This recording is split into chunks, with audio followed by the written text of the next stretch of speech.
Hey, Ian here, licensed UKVI sponsor. That's United Kingdom Visas and Immigration, and I've been a sponsor for many years.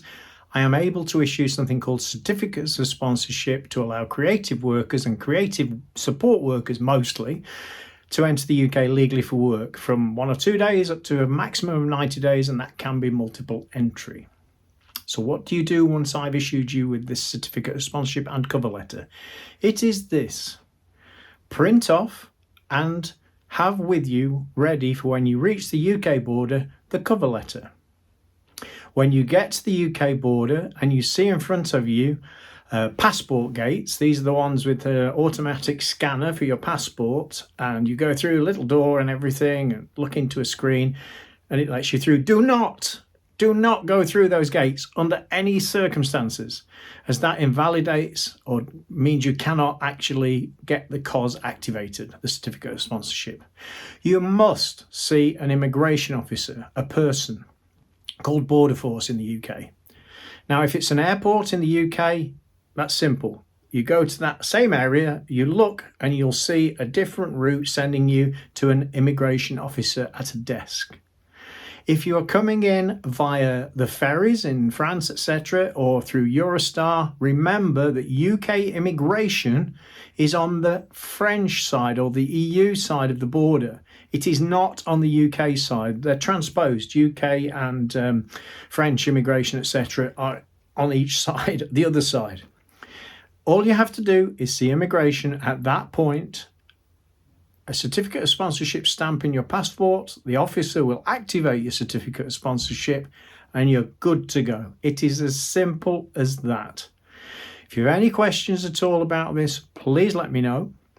Remember that if you accidentally go through those passport gates and don't see an officer, there is no easy way of getting your certificate activated and making you legal.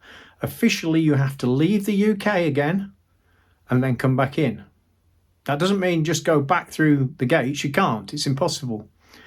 So it's a very difficult situation for you if you do not follow these instructions. I have had on several occasions people having to leave the UK on a day trip to France and come back in, etc.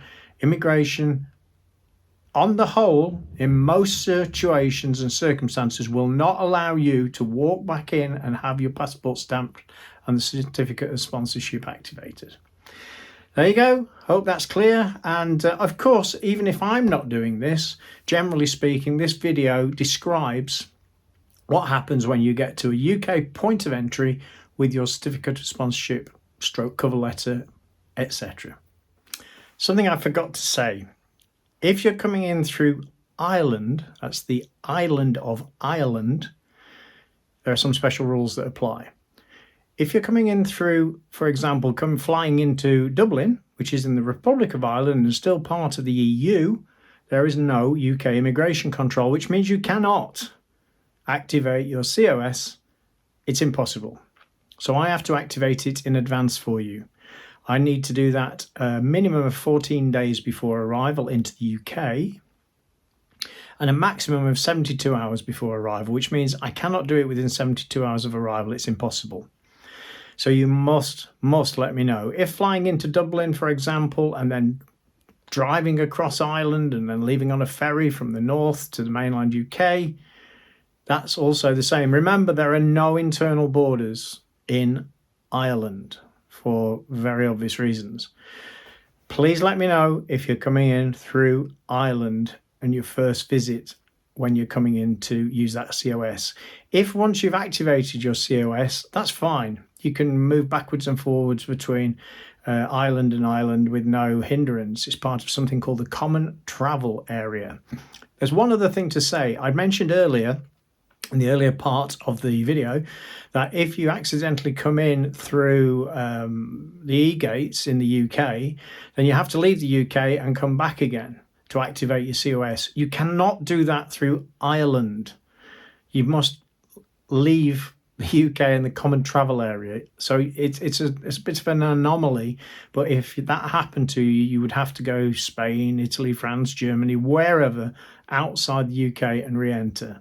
I hope that's as clear as it can be. If you've got any questions, you email me, call me, whatever, as your licensed sponsor and the person who's issuing your COS.